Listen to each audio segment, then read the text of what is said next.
Okay, good morning, everyone. Thank you so much for being here. Welcome to this very exciting session.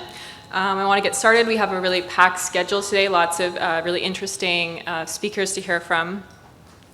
So welcome to this session on putting animals in the WASH agenda, convened by the Food and Agriculture Organization, the Stockholm Environment Institute, the Stockholm International Water Institute, and the Sustainable Sanitation Alliance, or SUSANA.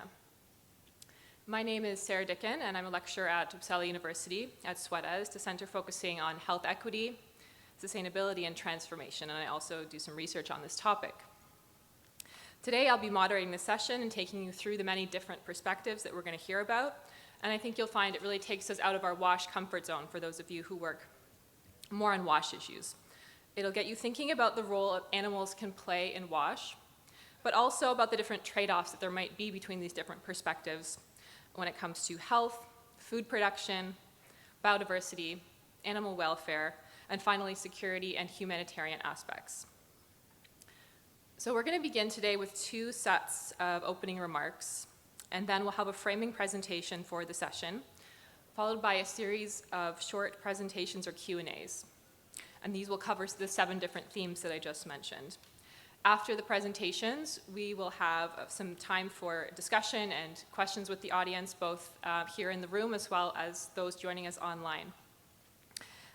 So please save your questions for that moment or write them in the chat. So now let me welcome our first speaker who's joining us online. We're joined by Dr. Carolina Probst of the Pandemic Prevention and Preparedness and One Health Division of the German Ministry for Economic Cooperation and Development, or BMZ. So thank you for being with us here today, Dr. Probst, and over to you. Good morning, everybody, dear organizers, participants, colleagues, dear distinguished guests. So on behalf of the German Federal Ministry of Economic Cooperation and Development, it is my pleasure to welcome you all to this session on putting animals on the WASH agenda. Myself, I'm a veterinarian, so I'm very pleased for this session. So whether you're joining us from Stockholm or tuning in from anywhere across the globe, your presence here today is greatly appreciated. I would also like to extend a warm welcome on behalf of FAO, the Stockholm Environment Institute, the Stockholm International Water Institute, and the Sustainable Sanitation Alliance hosted by GIZ. So our mission at my ministry is improving the livelihood, especially for poor people in the global south. The people we work with are often animal holders, livestock holders. Think of, for example, pastoralists keeping cattle, sheep, or goats, or backyard holders of chicken, which, by the way, often are women. So the people we work with often live in close proximity with animals and often share the same water sources. For these people, clean water is a basic requirement for their own health and for their survival, but also for the health of their animals. Water not only secures nutrition and fodder, water is also essential for basic hygiene. Water is crucial for sanitation. Sanitation is crucial to prevent the spread of pathogens between humans and animals. We know that about 75% of all newly emerging infectious diseases in humans have originated from animals. That's 3 out of 4 new diseases that spilled over from animals to humans. So we should ask ourselves, are we doing enough to tackle this risk? I'm afraid that the nexus between animal health and water sanitation and hygiene, WASH, is often a forgotten topic. So what we do in my ministry is we strengthen health systems and encourage human doctors to cooperate with their veterinary and environmental colleagues. I think they can join forces in many different aspects, for example, for health and sanitary education on local level.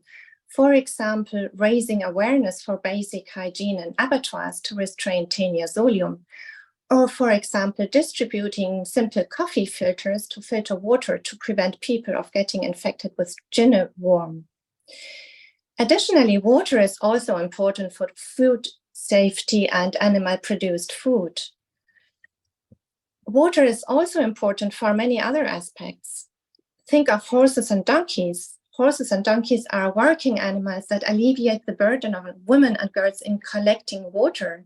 The absence of these animals can worsen even the problem of water insecurity, particularly for remote communities.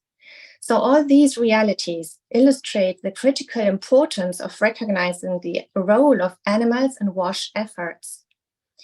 And with the ongoing pressure of climate change, land use changes, and the global population growth, we are facing huge risks of increased disease spillover from animals to humans and an escalating water scarcity crisis.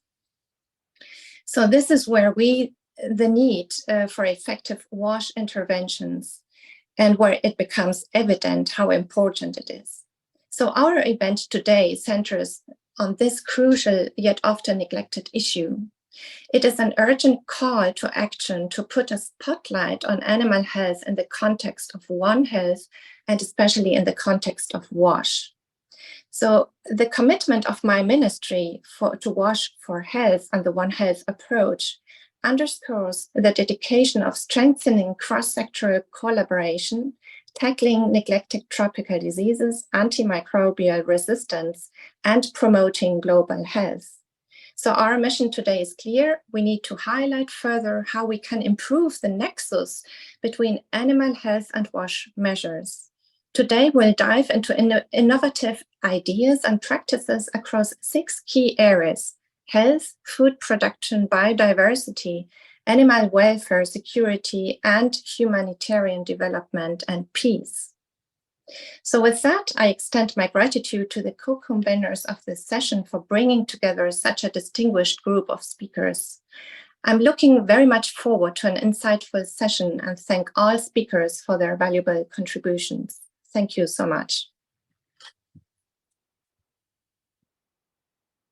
For highlighting the importance of this issue and also the need to intervene. So now let me invite Sasha Kuoshima to the stage, who is the Deputy Director of the Land and Water Division of the UN Food and Agriculture Organization, who will share further opening remarks from the perspective of the FAO.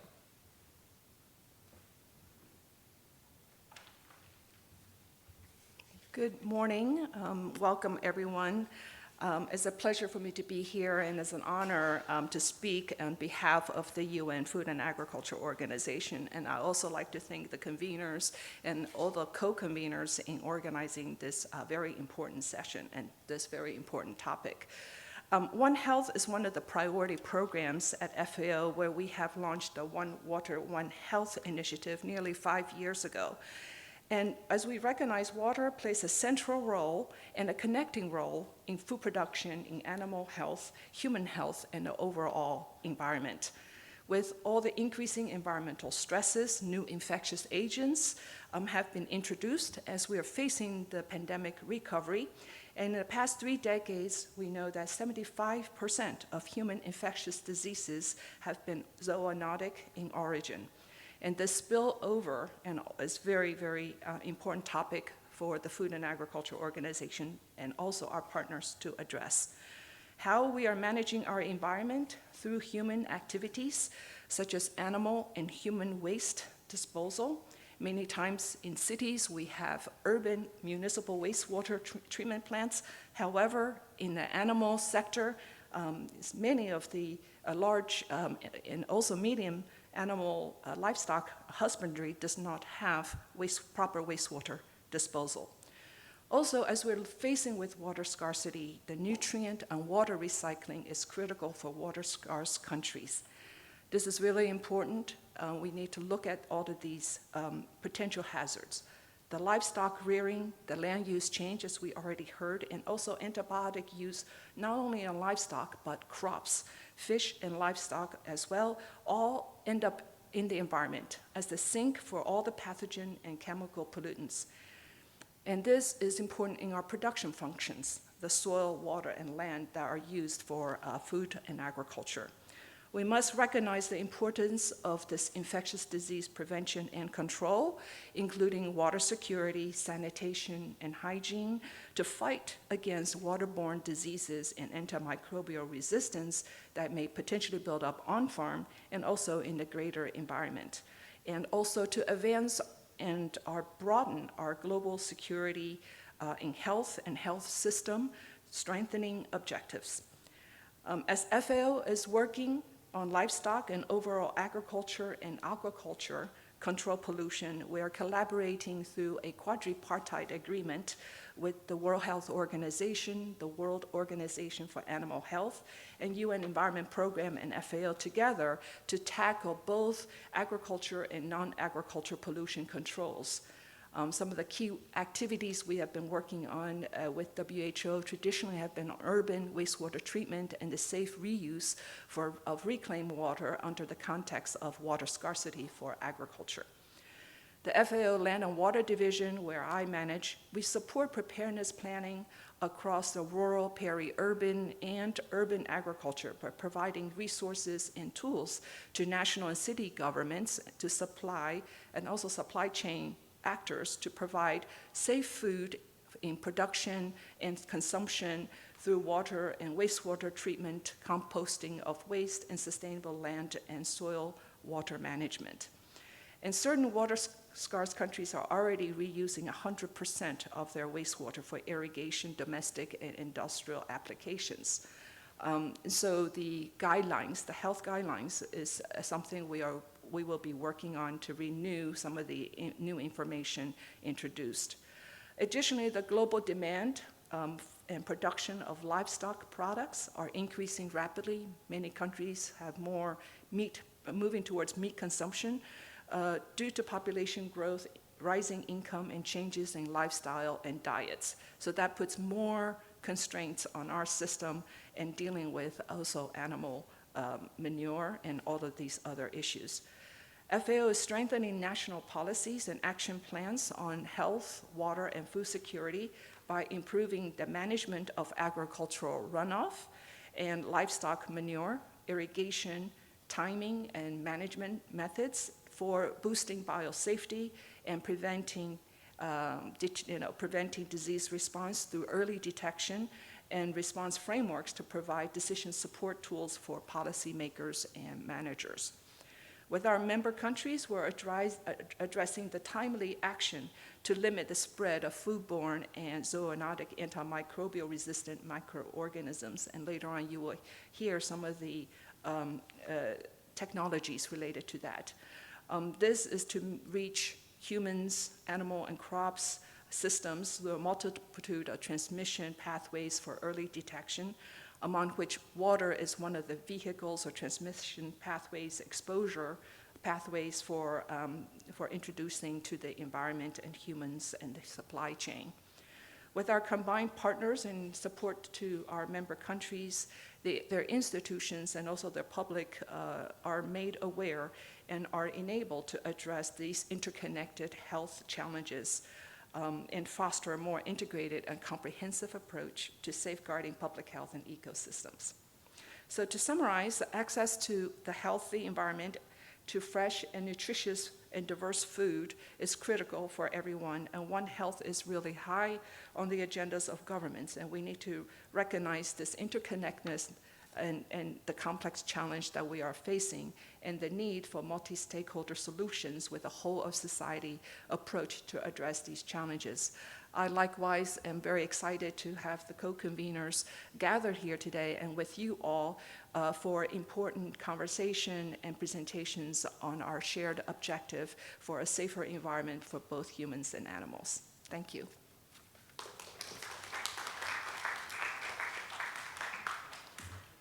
Thank you so much, Sasha, for those opening remarks and for highlighting the interconnectedness of these challenges and your collaborative approach as well. So now that we've gotten a little bit warmed up, I'm going to invite Hélène Ledempf of SIWI, who will give us a framing presentation to highlight how we're thinking about these different interactions and synergies.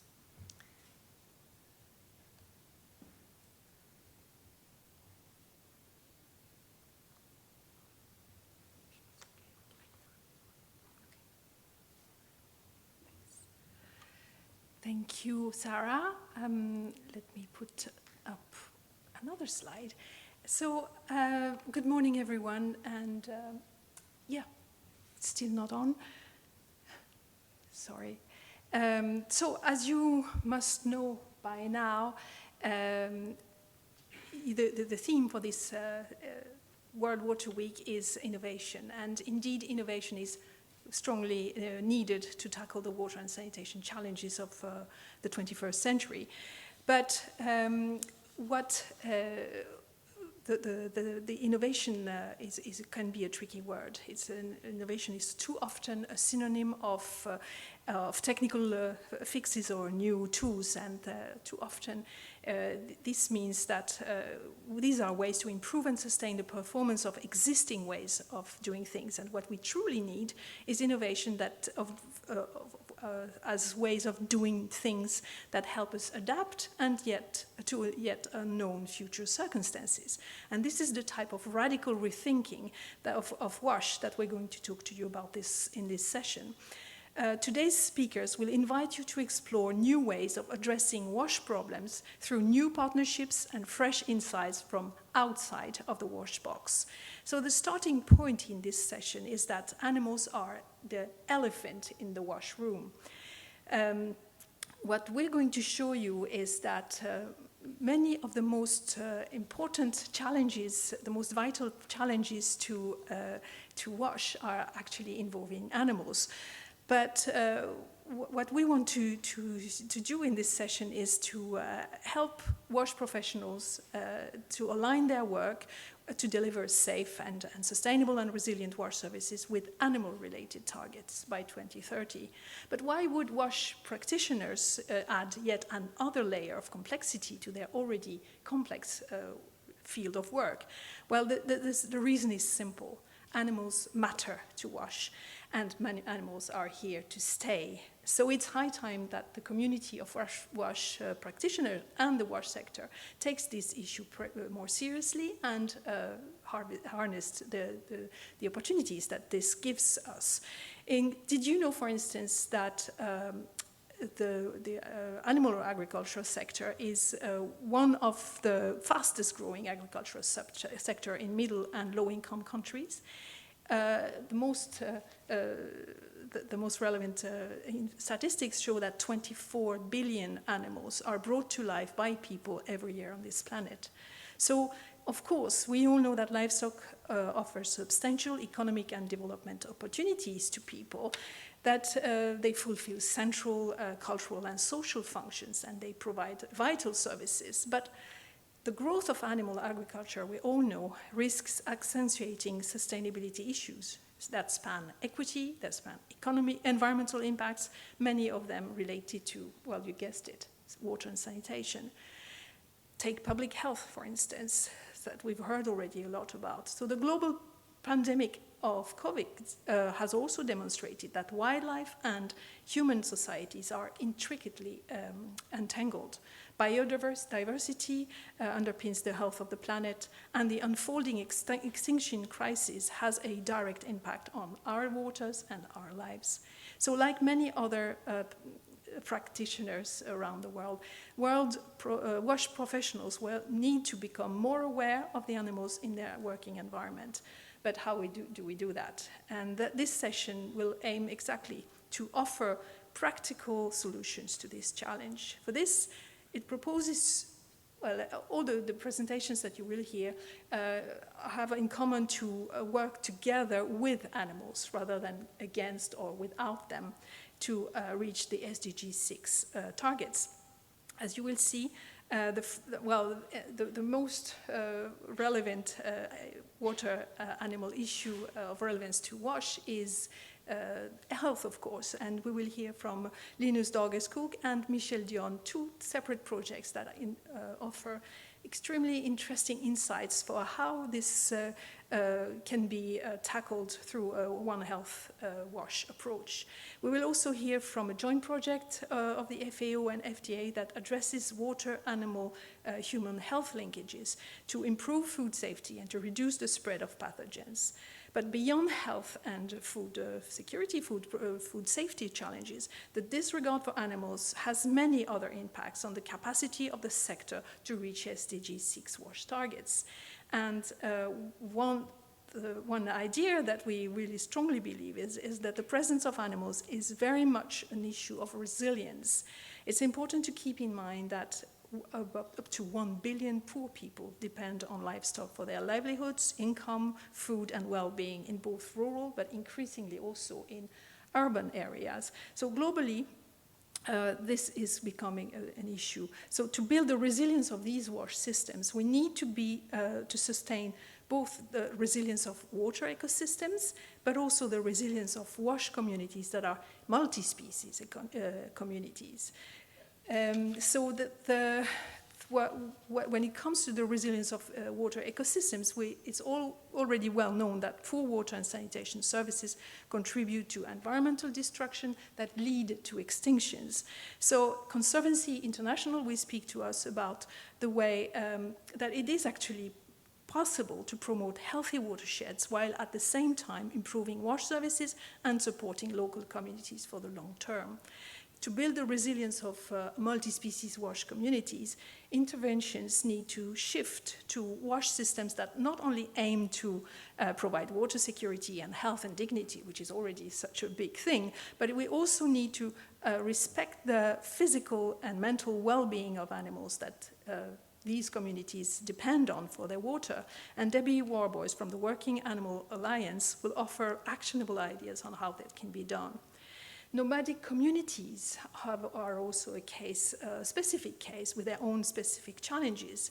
Violence increases between nomadic herders and sedentary farmers competing for diminishing water resources and grazing land.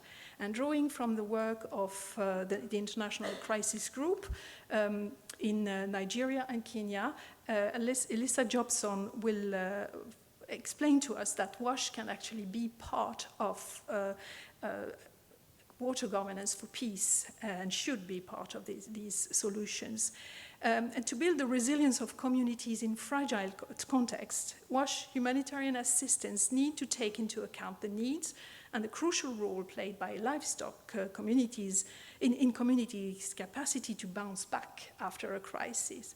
And we will hear about this and the importance of water as a livestock emergency response from the livestock emergency guidelines and standards.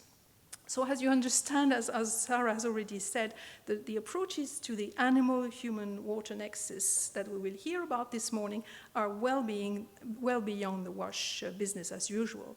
They all have in common to bring together different fields of expertise to the WASH table. The impressive line of experts gathered here today will offer examples of operational research and evidence-based interventions that can help you set new directions and align resources for the urgent task of building animals into your WASH agenda. Thank you.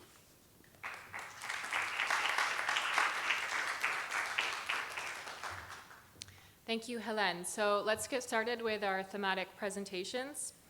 I'd like to invite Lina Stegerskog, a research fellow at the Stockholm Environment Institute, who will speak to us about the topic of health.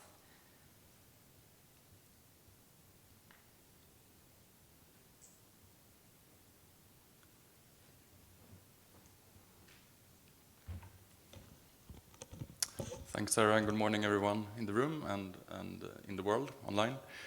I'm Linus, and I will talk to you about WASH and One Health linkages, the way we have tried to conceptualize and explore these linkages over the past year and a half. Okay, so it doesn't follow here. So the presentation will be, okay, maybe I have to put it in presentation mode here.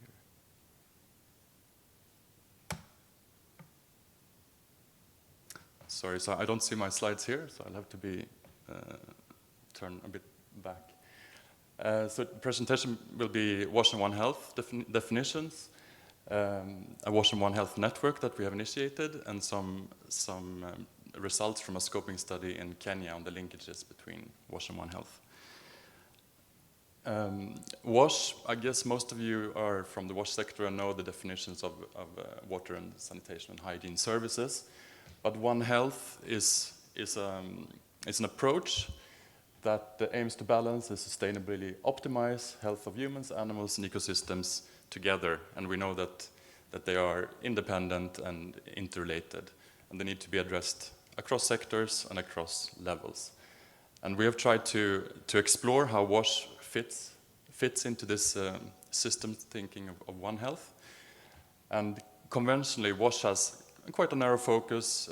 We work in the human bubble with human health and try to primarily avoid transmission of disease from human excreta to humans. But in a systems approach, it's the interrelations and the connections that often provide the most difficult challenges. And a classic One Health issue or challenge is zoonosis. And we know that zoonotic disease is very common, and especially in countries where humans and animals live in close proximity. And this is the case for more than 50% of households in both Africa and Southeast Asia who have domestic livestock at home. And two-thirds of feces generated on household level, and that has to be managed on household level, is fecal material globally from animals. Another of these linkages between these different health domains is antimicrobial resistance, with close links to WASH. WASH as a prevention tool and WASH as a treatment tool. But poor sanitation can also spread both anti-resistant bacteria and the antimicrobials themselves. And a third challenge that we like to highlight with WASH connections is the environmental pollution or nutrient losses, both from the animal sector and the human waste that contributes to eutrophication and soil fertility loss over time. So we also clearly see that WASH can play a central role for all these tricky One Health issues. Let's see if it.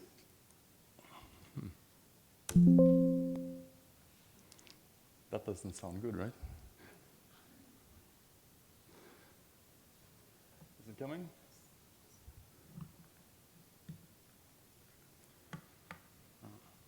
Because mine has advanced a lot here. Let's see.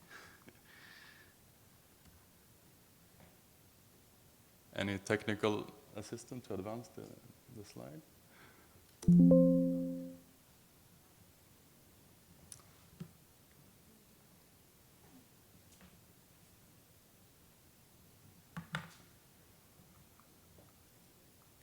Yeah, this is supposed to come, but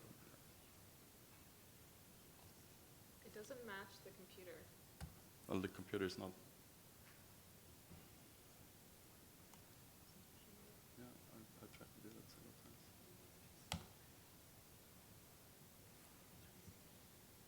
Okay, but yeah.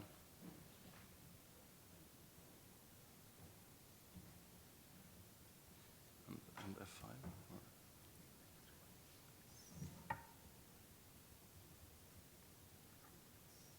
because it never showed up as presentation mode here.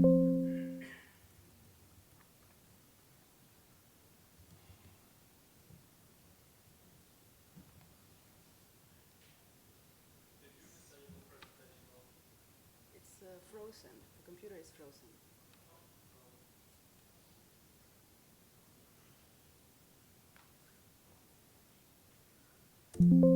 It's today's karma is not very good.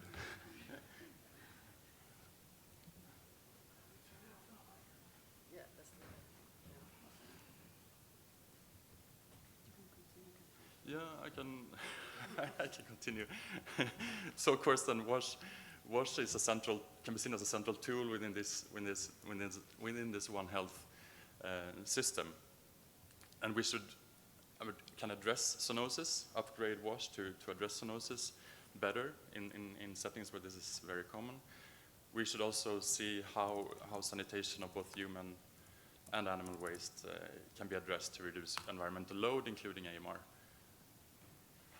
Okay, thanks.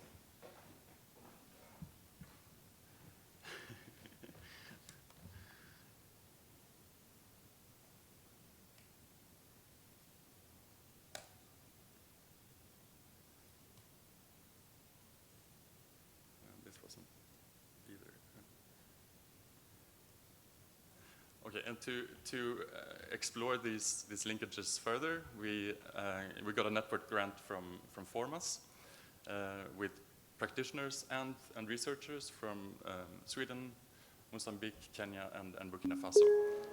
About 15 of us, and we have been exchanging online, and we also started scoping studies in Kenya, Burkina, and Mozambique to start to explore the linkages in policy, are the linkages in policy, and which are the linkages in practice. And the policy linkages were explored through literature mapping and a very light review, and the linkages in practice with key informant interviews in the 3 countries. And I will share some results from the Kenyan case study soon. And we can say that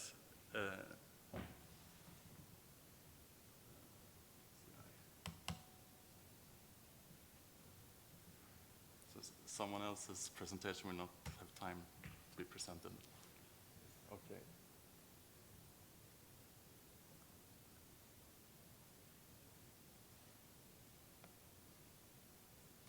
Okay, so the scoping study on WASH One Health links in Burkina Faso, Kenya, and Mozambique was framed as with the 3 identified key One Health challenges with links to WASH, and exploring the links in policy and practice, and also research needs.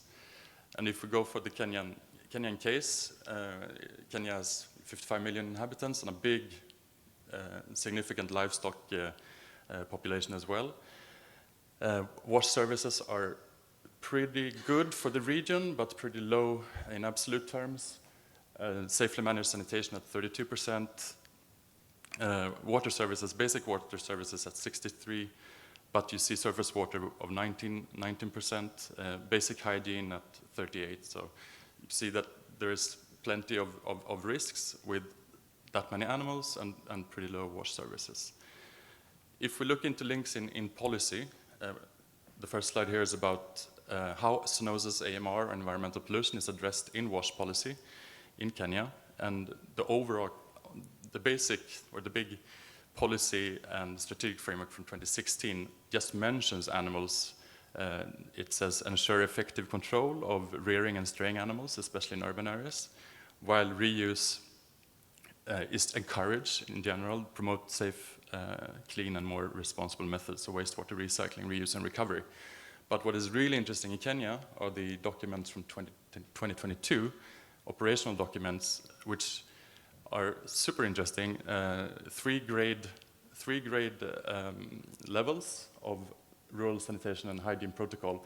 First level is ODF, second safe and sustainable services, and third clean and healthy, which is the safely managed sanitation and water and hygiene services.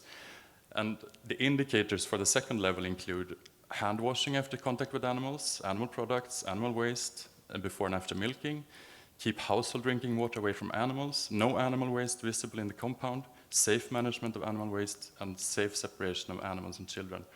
And this, I think, can be very inspiring for other contexts. These operational guidelines also mention resource recovery of sludge after 2 years of containment. And in the interest of time, I will not go into the other results, but make a conclusion of the results. So there are promising WASH policy docs in Kenya. The Rural Sanitation and Hygiene Protocol, very good with integrated animal-related risks. AMR and zoonosis policies have no strong connection and emphasis on WASH, unfortunately. The environmental pollution and nutrient losses, there are good intentions in the environmental policy in Kenya, but there is no strategy and guiding documents to operationalize it. And from interviews on evidence needs with stakeholders, they demand both hard and soft research, both on the burden of disease, of zoonotic disease in Kenya, the transmission routes, the effect of different measures, and how to promote new behaviors.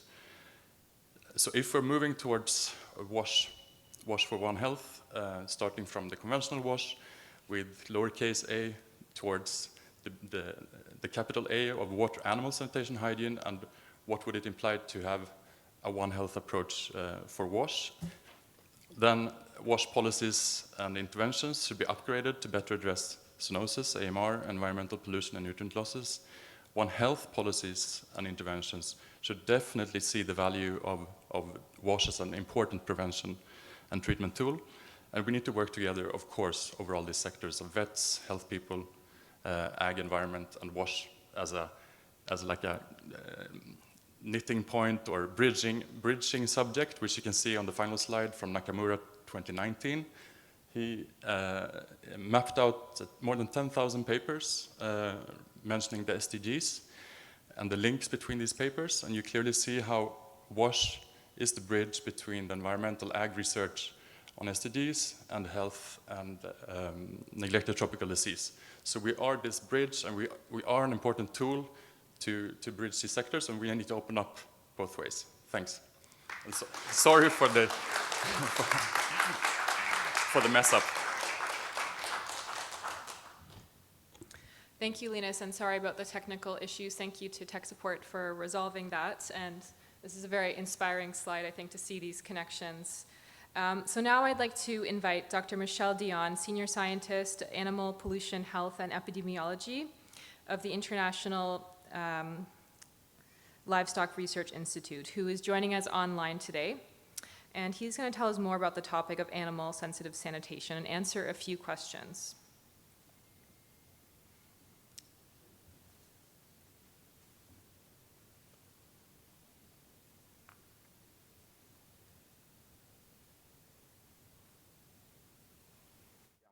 Okay, good morning, everyone. I'm delighted to be invited to this working session about water and sanitation and animals.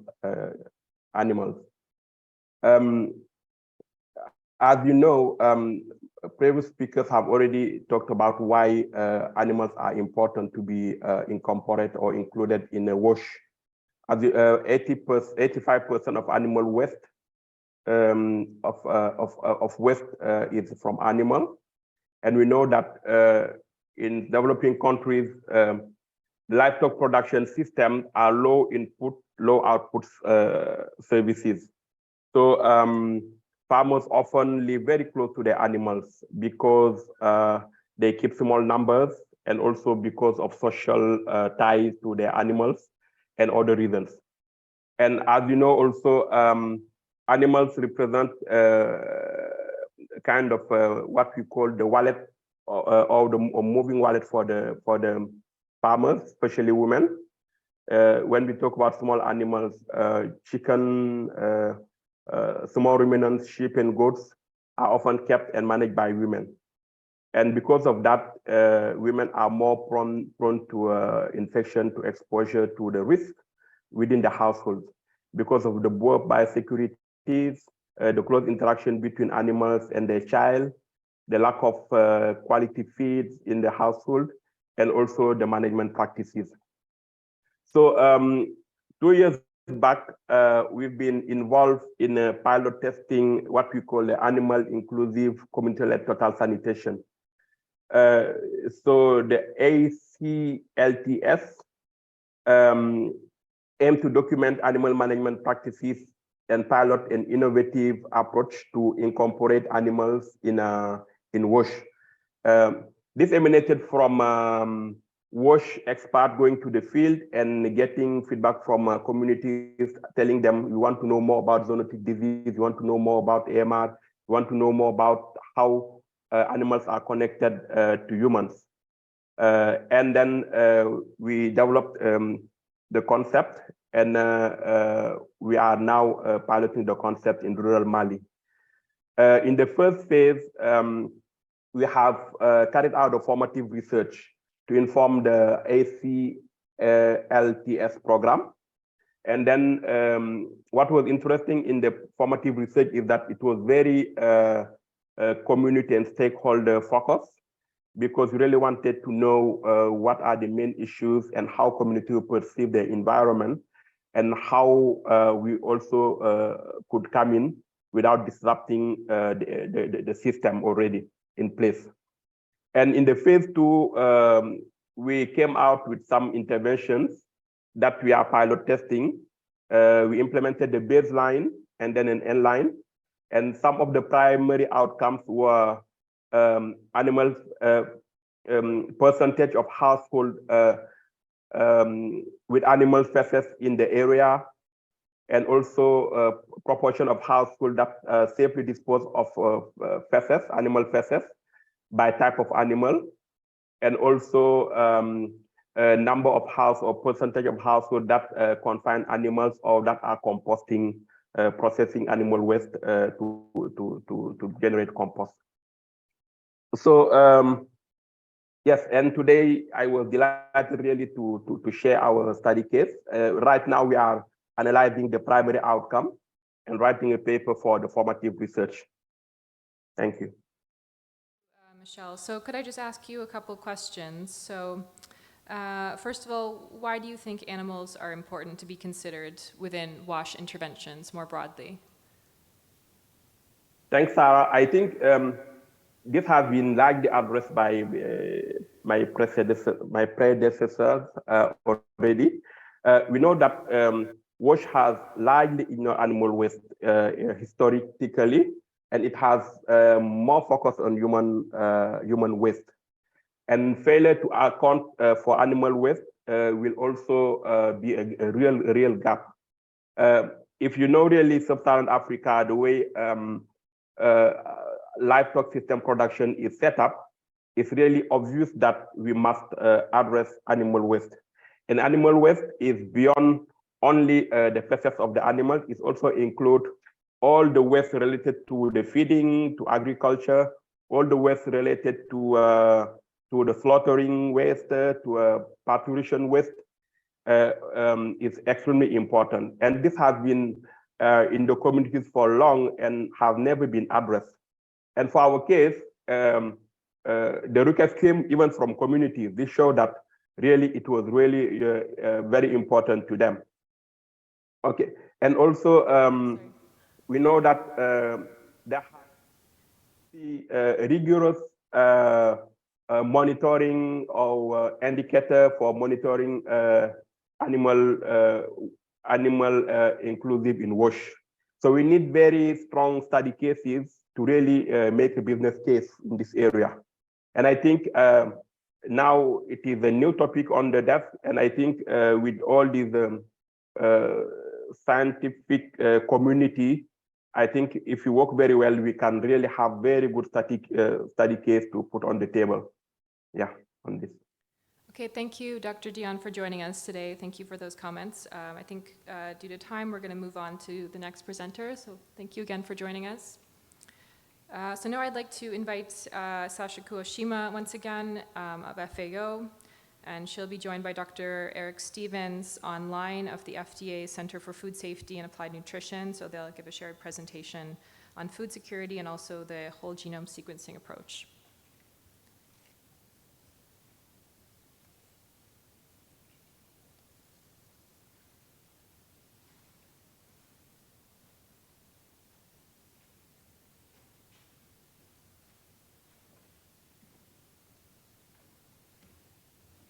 Thank you once again. I'll make a very brief presentation, then I'm going to open it to the U.S. Food and Drug Administration. I just wanted to mention about some of the work that FAO is doing on water quality and its impact on humans and animals in agricultural production. We've heard that many of the wastewater in animals, from animals are discharged into the environment, as well as human wastewater. 80% of it are discharged without treatment, 80% in the developing world. Combined with animal production waste, the fecal pollution loading is quite significant in our waters. As water pollution can create conditions for contamination at the pre-harvest or the production stage of agriculture production, it is strongly linked to the water quality that is used for each step of the food chain from production to consumption, and water is central to food safety, to public health, and the environment. Our program is aiming to address this food safety, the zoonosis, and you will hear from FDA on some of the surveillance technologies. This schema provides a lot of the different chains of waste production through anthropogenic activities, whether it's industry to farming, also domestic urban wastewater, all discharged into the waterways. And we have a project with the Food and Drug Administration that will provide information for farmers and producers alike on safe water using whole genome sequencing and pathogenic prevention. This is on addressing on-farm water management practices, targeting prevention and control strategies, also developing institutional capacity in detection, in laboratory analysis on genome sequencing, and linking water from production stage all the way to food safety on the post-harvest stage. The project aims to enhance capacity and coordination, a lot of technical exchanges between laboratories, research institutions, academia, government, research arms, government regulatory agencies, and so forth, to share information and data in risk prevention at farm and for food and agriculture safety. So we will hear more of this, and the project is in progress, but for the purpose of this session, we will feature only the whole genome sequencing that will be presented by the FDA. But our project is operating in Senegal, Indonesia, Ghana, Peru, and also Vietnam, focusing on One Water, One Health and the applications of whole genome sequencing. So without further ado, I'd like to introduce Dr. Eric Stevens, who is an international policy analyst with an FDA's Center for Food Safety and Applied Nutrition. Aside from being the co-alternate delegate to the Codex Committee, this is the Codex Alimentarius between FAO and the WHO, on food hygiene, he also helps manage FDA's international partnerships involving the use of whole genome sequencing to detect, respond, and prevent foodborne contamination events. So,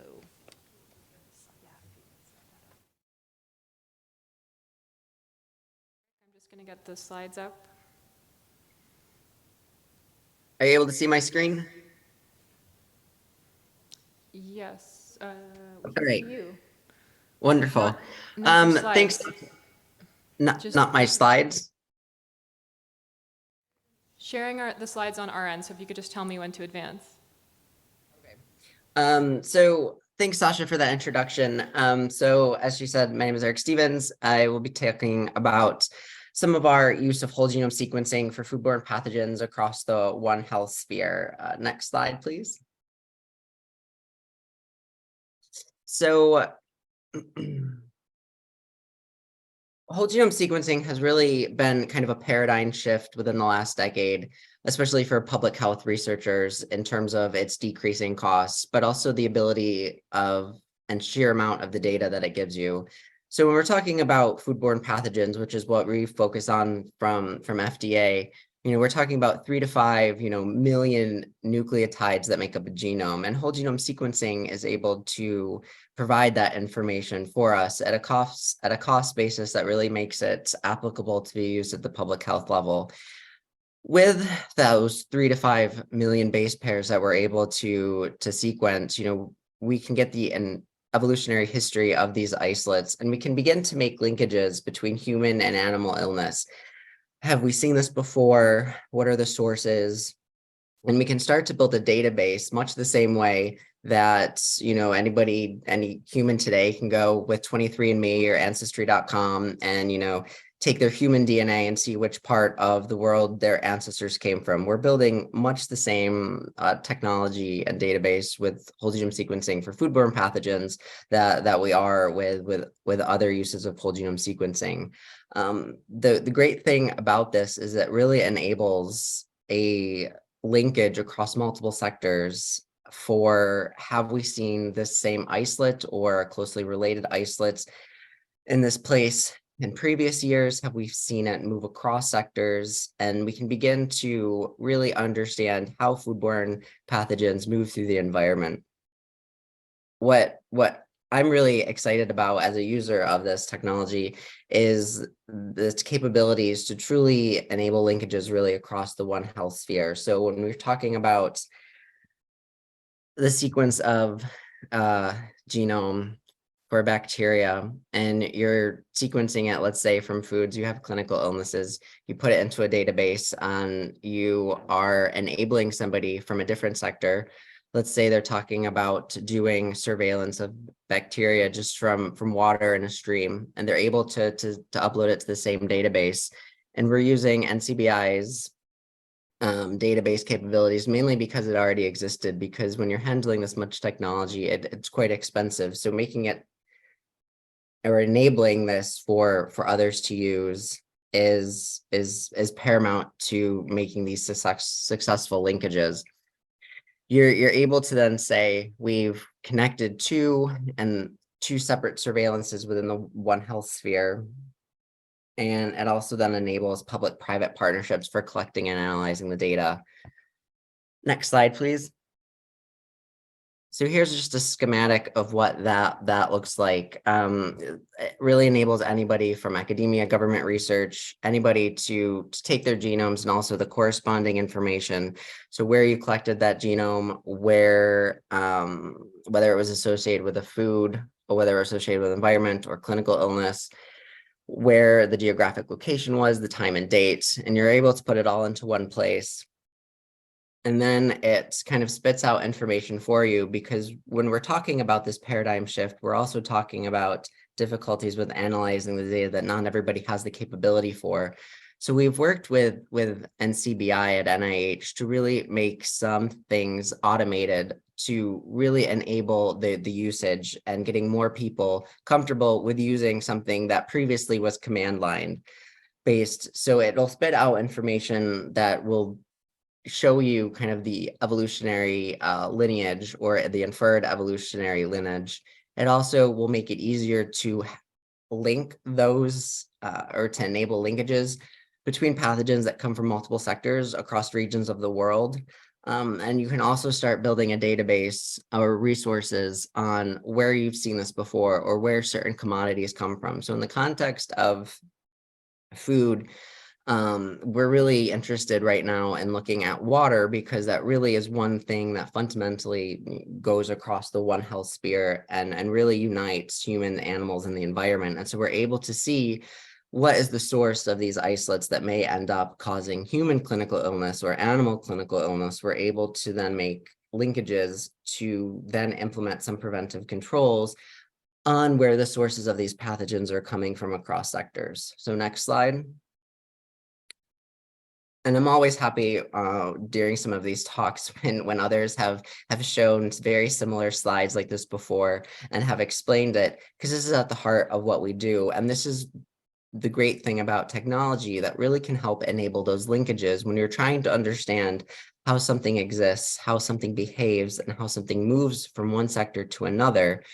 Whole genome sequencing is just one tool that enables us to understand how pathogens can move, because we can use their genomes as a proxy for how they have gone from one sphere to another. And when we better understand that, and so we're doing a lot of active research on just collecting samples right now from water, from food, from different types of food production environments, from different types of agriculture uses, from human, clinical, animal.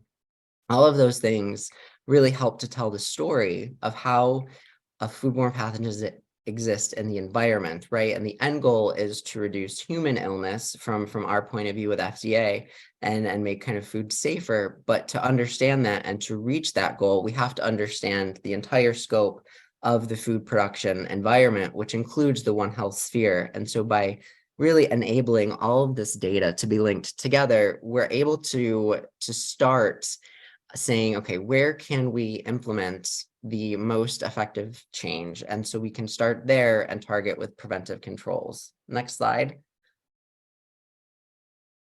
And this is the last one, and I think kind of quite powerful when we're talking about technologies and the impact that data can have.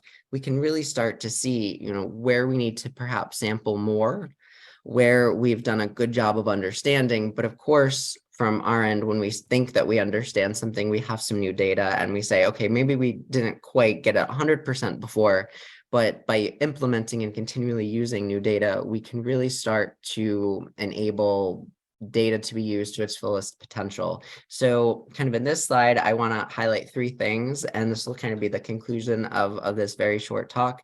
Is to make these linkages in the One Health sphere, you need to have representative data from all sectors. So we need not only sequences that come from clinical cases or human cases, but we need those animal sequences. We need sequences from the environment, from water, to really be able to understand the full life of that pathogen in the environment. And right now we're doing a pretty good job. There's still more to be done, but I would say, you know, and my second conclusion is, you know, we have over 1 million pathogen genomes that are publicly available, that are linked together, that are not just contributed from FDA, but from around the world.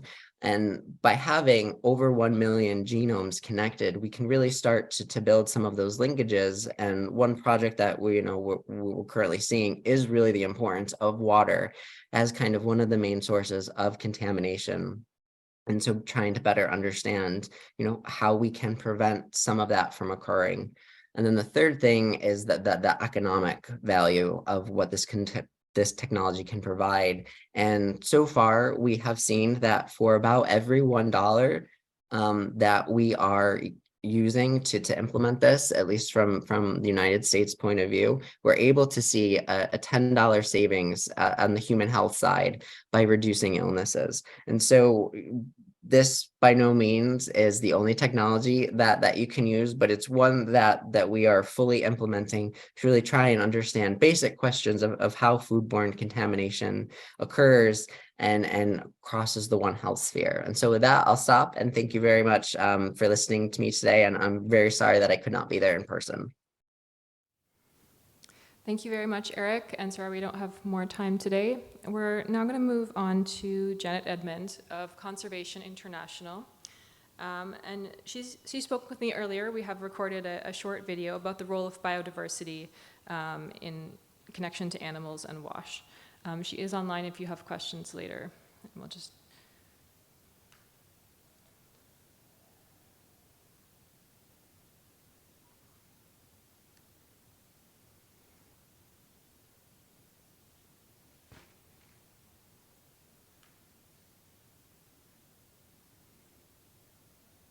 It does come up with transcription, but.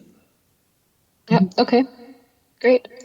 Oopsie, just closed my everyone. So now to look at another angle, the connection that links animals, WASH, and biodiversity. I'm here with Janet Edmond.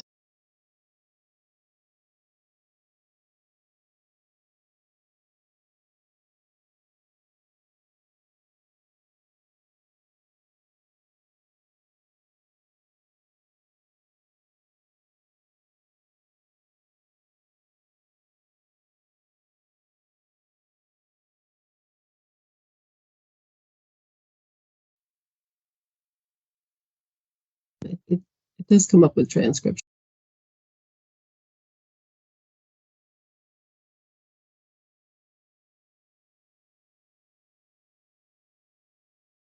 but.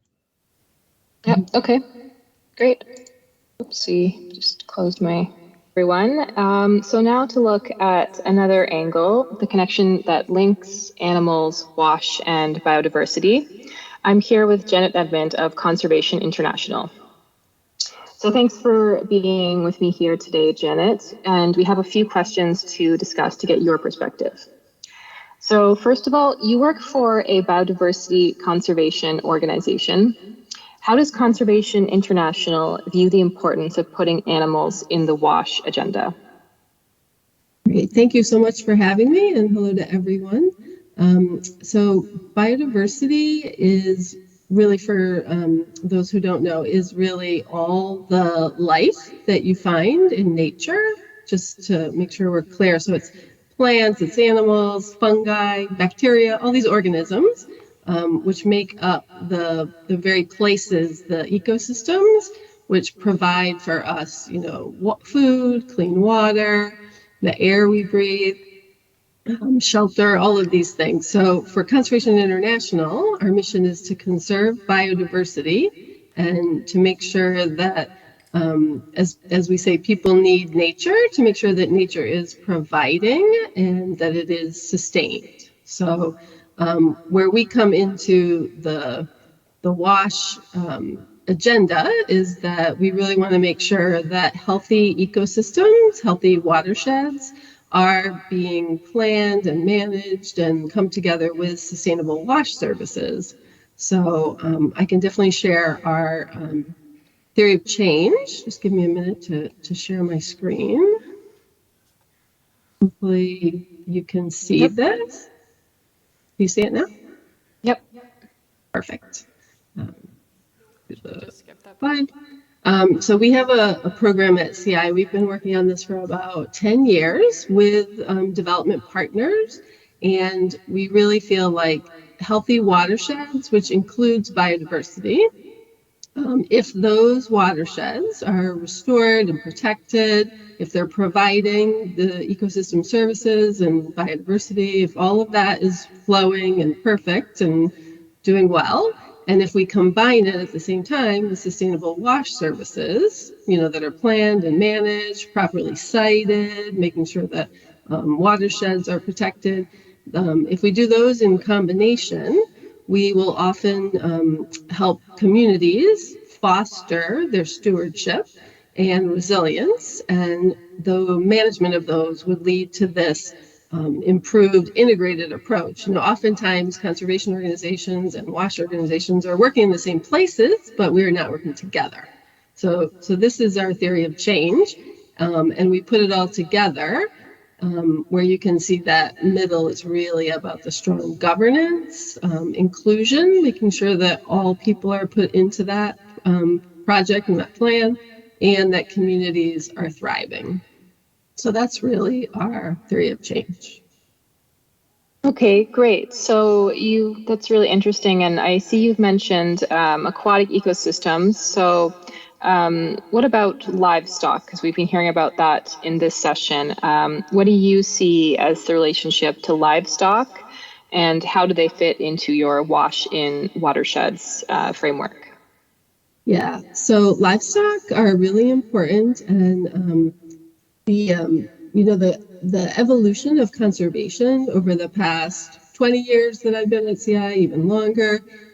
It used to be about protecting nature, putting up parks and protected areas, and over the last 20 years, we realized that's not only way to do conservation. It's evolved so that we're working in more sustainable landscapes, where we're really looking at the whole mosaic of actors who are in places, what are the drivers, the root causes of degradation, and then looking at how to address those. And livestock are a big part of the mosaics and the landscapes where we work.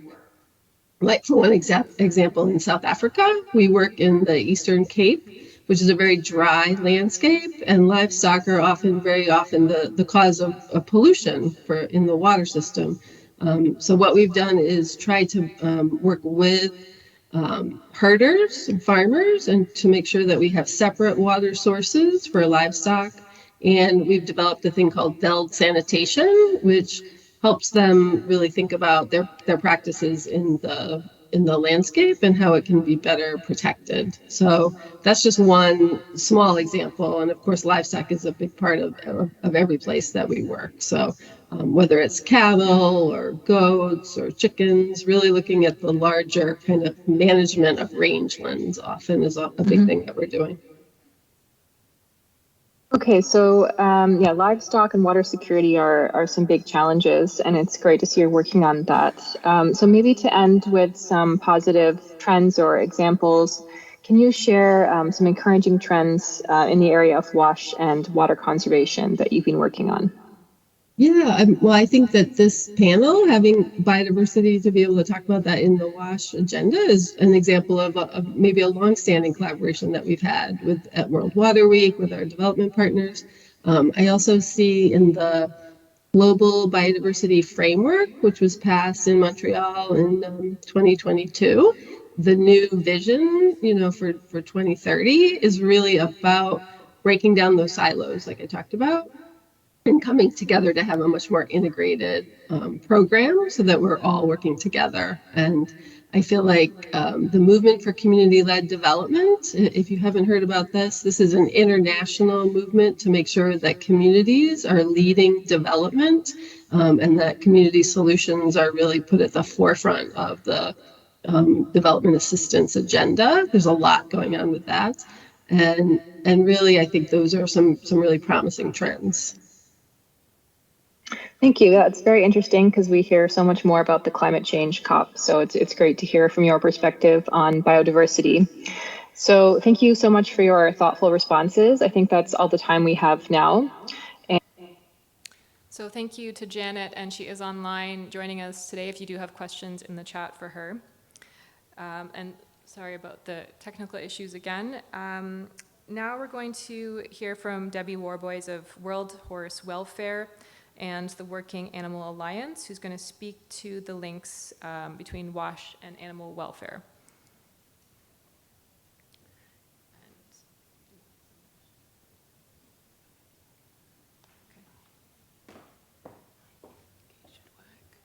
You try that. Okay.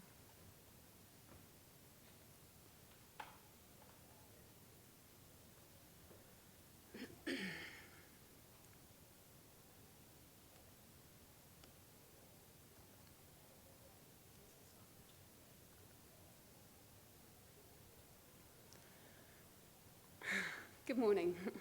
Let's hope technology is on my side.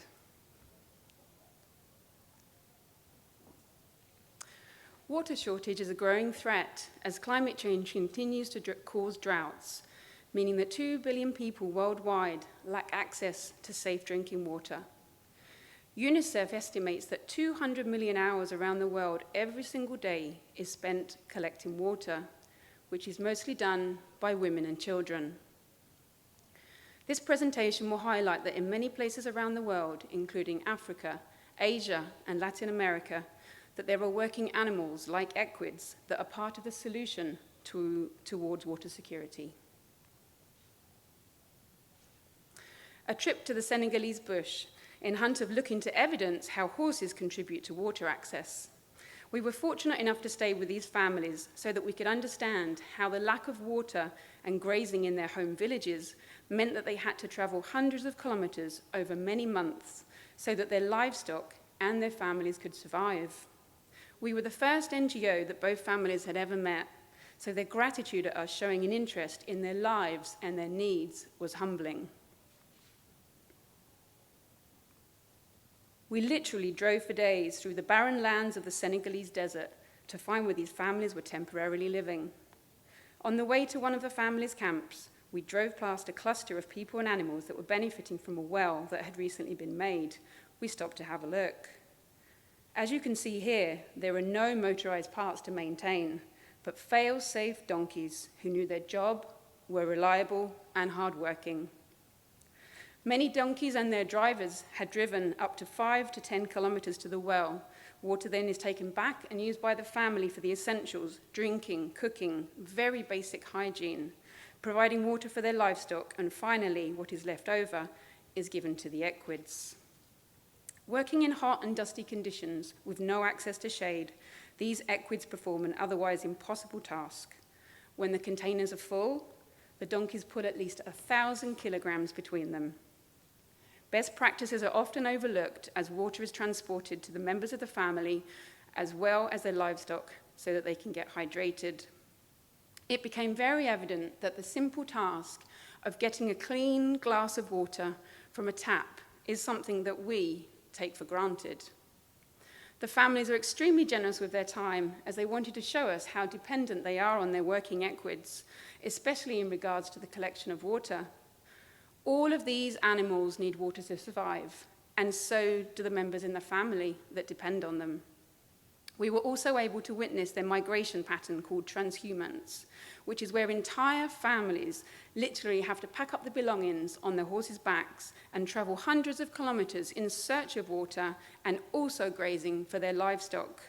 Again, a mission impossible without their equids.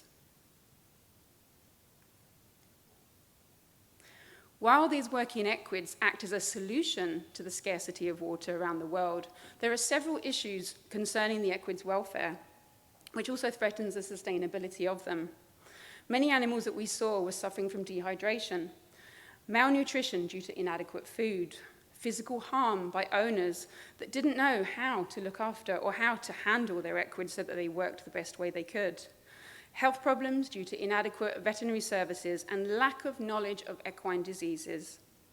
As well as that, there was a lack of hoof care and many illnesses injuries due to poor harnesses. So you may ask, why do owners let their animals get into these sorts of conditions? It's not a simple answer. It's actually a complex combination of lack of knowledge, extreme poverty, and necessity. One of the host families that we stayed with explained to us passionately that they were not bad people. They knew that their horses and donkeys should not look the way that they did, but they were all on the brink of survival themselves. There just weren't any other options. Both families talked over and over again to us that if they didn't have their horse or donkey, then neither their livestock or their family would survive. As well as in Africa, there are many other places around the world where there are also problems with access to fresh drinking water. In Honduras, Central America, our in-country coordinator tells us of how important equids are in San Lorenzo. Aquí en San Lorenzo hay un promedio de 300, 400 caballos. La mayoría de ellos se levantan a las 4 de la mañana, alistar el caballo y luego salir a las 5 a lo que es a los pozos y luego salir a lo que es vender el agua, entregar el agua a las casas. El fluido de agua no es muy bueno aquí en San Lorenzo, entonces la gente se ve con la necesidad de contratarlos a ellos, hagan llegar el agua hasta sus casas. De este caballito nosotros llevamos el sustento a nuestro hogar, porque sin él nosotros no podemos trabajar. Él es la ayuda que tenemos nosotros para poder llevar el alimento a nuestro hogar. La mayoría de los cocheros, ellos hacen de 3 a 4 viajes. Los caballos son completamente indispensables para poder realizar este tipo de cosas. Prácticamente el caballo viene siendo como un trabajador más. Y así pues llevar el sustento diario a sus casas, a su familia.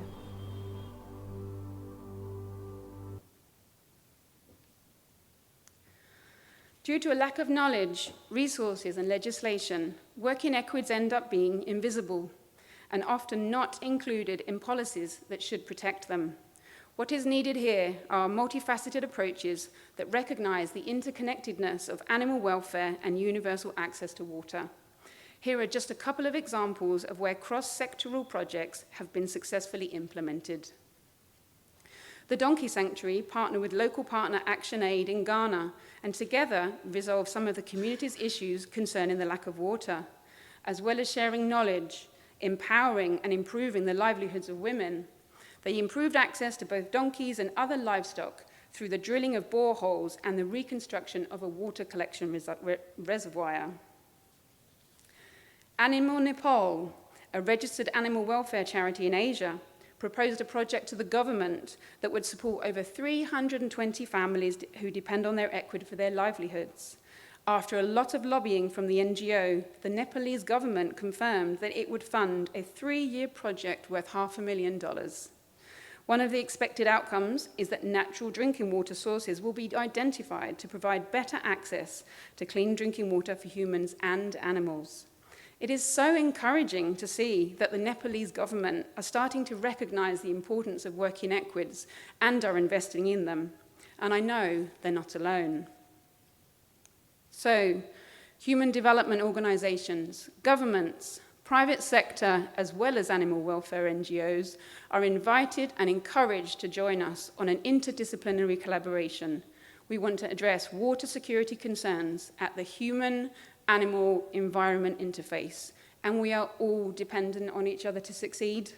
So now, I ask of you all, as we all play a role in the solution, which piece of the jigsaw puzzle could your organization be?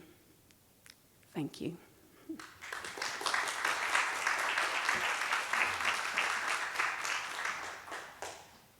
Thank you so much, Debbie. And now I'd like to invite Alyssa Jobson of the International Crisis Group to speak with me on the topic of wash animals and security.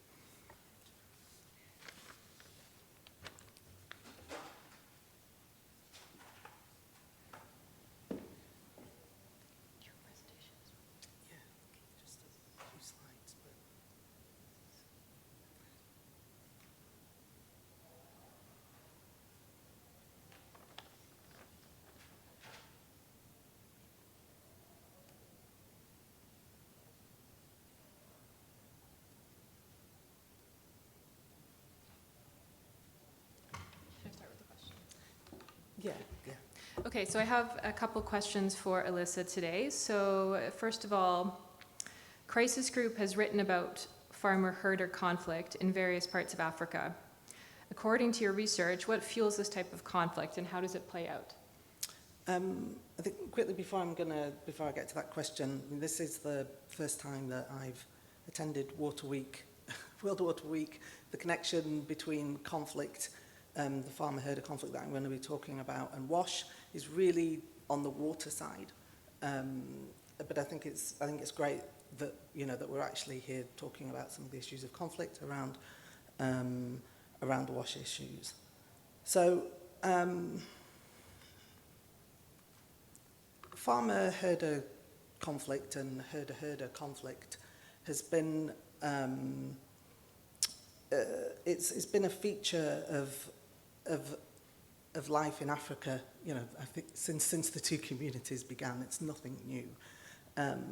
It pits nomadic and semi-nomadic pastoralists against settled farmer communities as herders seek grazing pastures for their livestock. It also sets herders against herders as they seek to increase the size of their own herds. And this graph here sort of shows the increases that we've seen in farmer-herder conflict since 2017. The bigger circles sort of indicate where there have been significant fatalities. But it is, as I say, it is increasing. And there are a number of factors related to this: population growth, historic land grievances over land, existing intercommunal tensions, the expansion of farmland, and environmental degradation. This comes from bigger herds, overgrazing, deforestation, which leads to soil degradation. But perhaps one of the biggest effects is climate change, and in particular erratic rainfall patterns, which are intensifying competition for resources and shift in traditional migratory patterns and really exacerbate intercommunal violence. We've seen in Nigeria, if you look at the slide at the top, this is where the grassland is, and the rest of the country is, a lot of it is given over to agriculture. But we're seeing in Nigeria that pastoralists in those far north and northeast and northwestern areas of the country are beginning to migrate south in search of pasture and water, as water scarcity and increasing temperatures means that their grazing resources are no longer there. And this has led to thousands of deaths. It's led to the disruption of rural economies, and it threatens the country's stability. In fact, we've at points the conflict between farmer and herders has killed more people than the jihadist conflict with Boko Haram. In South Sudan, there's a different factor. It's not too little water, it's too much water. We've had 4 consecutive years of historic flooding that have exacerbated food and livelihood insecurity, with rising waters sending pastoralists fleeing to the south, where their presence has increased tensions and contributed to violence. In Kenya, in the Rift Valley in particular, which at the moment, along with other parts of the Horn of Africa, is suffering one of the longest and most severe droughts ever recorded, incidences of farmer-herder violence have increased in recent years. I'm going to focus a little bit on Kenya, in particular the competition over land and livestock in the Rift Valley. As I said, this is nothing new. It stretches back centuries.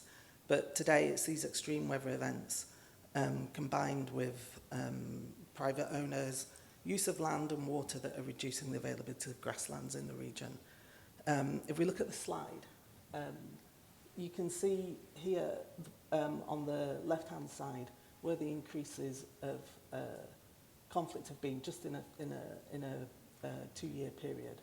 And it actually maps on to the chart there that we have on Lake Baringo and the reduction of grassland cover. So that, there is a very clear link between the conflict, rising farmer-herder conflict, and the scarcity of water. Two issues I'd really like to point out to on this is one is changes in sort of cattle raiding. So livestock has always been a symbol of prosperity and a repository of wealth for herders. As a result, pastoralist men are often under a lot of pressure to accumulate more animals to make sure that and herd sizes have been rising as a result. These men are also under pressure to replace livestock that's been stolen or died out due to drought. Small-scale cattle theft has traditionally been considered justifiable to keep herds intact. But with climate change, the nature of this cattle raiding has changed significantly. Drought has caused massive livestock deaths and it increases pressure on pastoralists to replenish herds. So small raids have been replaced by large premeditated attacks. Herders are becoming increasingly better armed, so the conflicts are becoming increasingly bloody, and more often the theft of cattle is actually morphing into organised crime. And we're seeing thieves not just stealing cattle to replace their lost cattle, but also to sell to get big profits in the market. The second key issue is around resource competition. Pastoralists in the Baringo and Laikipia areas in Kenya's Rift Valley have long complained that the most abundant water sources are located on private land. This is on wildlife conservancies and farms and cattle ranches. During droughts, water scarcity intensifies, prompting pastoralists to migrate towards areas with remaining water sources, which are typically located on private lands, and the pastoralists therefore encroach on the private lands. In the Rift Valley in particular, which is sort of part of that green highlighted area, the intercommunal tensions and historic land tenure system has exacerbated tensions. Under British colonial rule, the authorities pushed thousands of pastoralists out of the Rift Valley and onto reserves in southern Kenya, and converted large swathes of fertile grazing land into private ranches that were then allocated or sold to British settlers. And since independence, the government has bought some of this land, redistributed to Kenyans, but it has not benefited the pastoralist communities. So these competitions between pastoralists continue. So we need to wrap up, but just quickly, what do you think can be done, if you were just to say one big thing that can be done at the local, national, or international level to ease these tensions? So I think, just quickly, I mean, responses haven't always been great from the governments. The governments often don't understand the positions, they don't understand the ways of lives of the communities. I mean, I think one of the key things is to work with the local communities. Local-led initiatives to de-escalate tensions among communities are really important. Traditional elders, although their prestige is diminished, they still are able to negotiate some of the issues around this. The other key issue, I think, is around the international community needing to increase funding for climate adaptation and resilience in these types of conflict-affected areas. Through grants and perhaps even debt swap schemes, governments could invest in climate adaptation measures such as water storage, irrigation systems, and the cultivation of drought-resistant grasses. Great, thank you so much, Alyssa.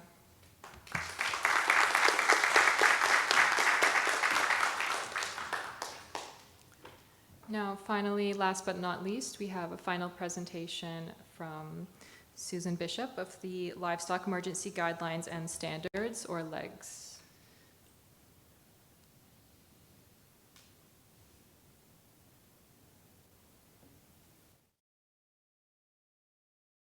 Okay, great. My name is Susan Bishop, and I'm the LEGS Technical and Project Manager, and with me is Kathy Watson, who is the LEGS Coordinator.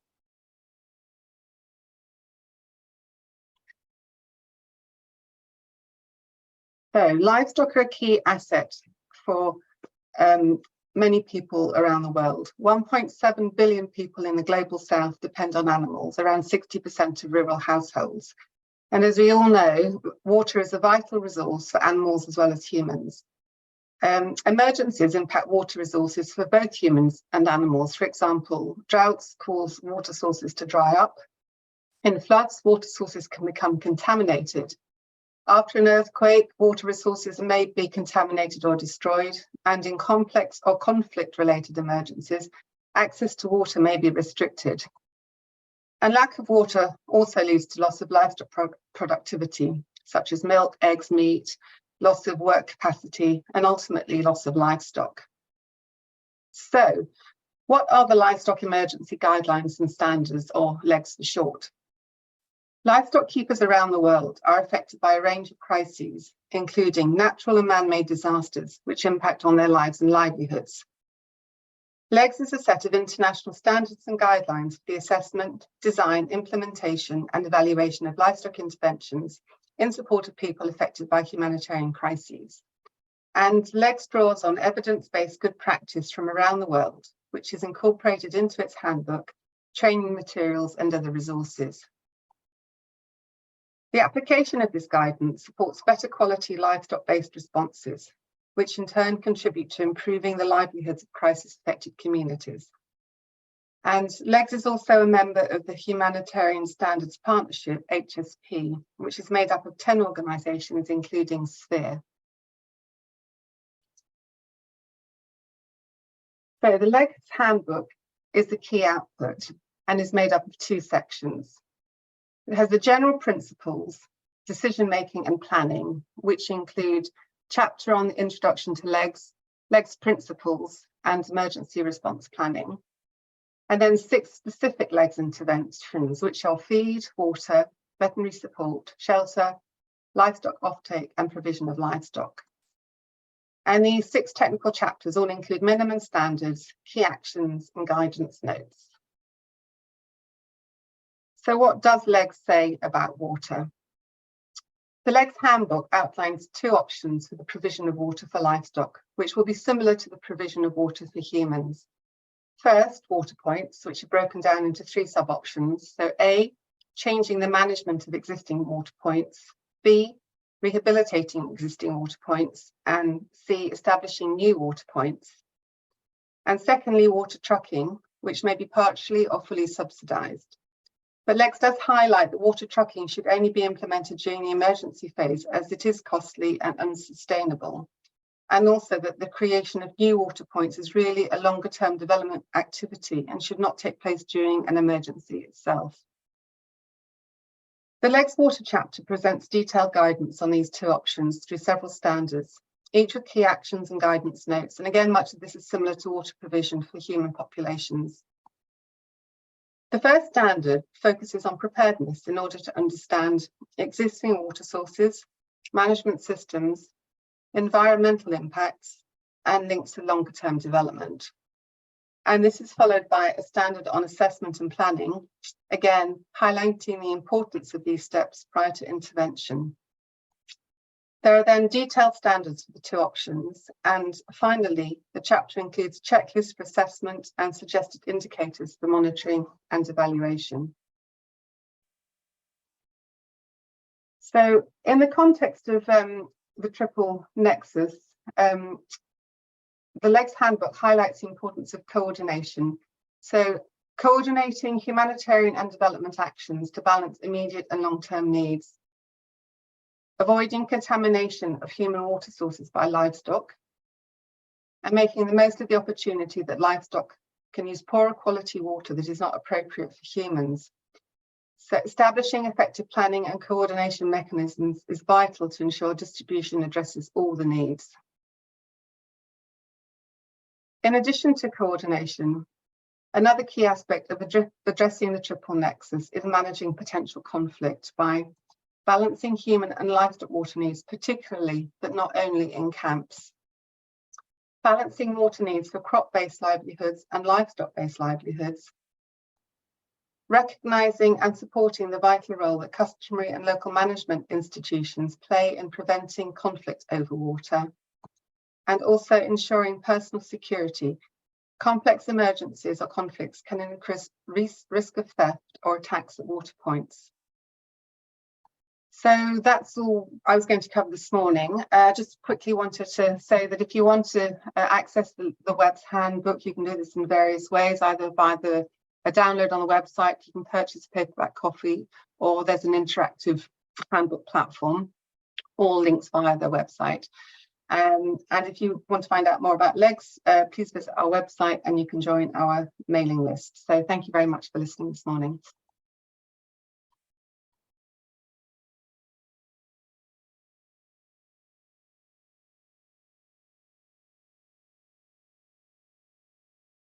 Afterwards, but now I would like to invite Dr. Alejandro Jimenez of Seaweed to give a few closing remarks for the session.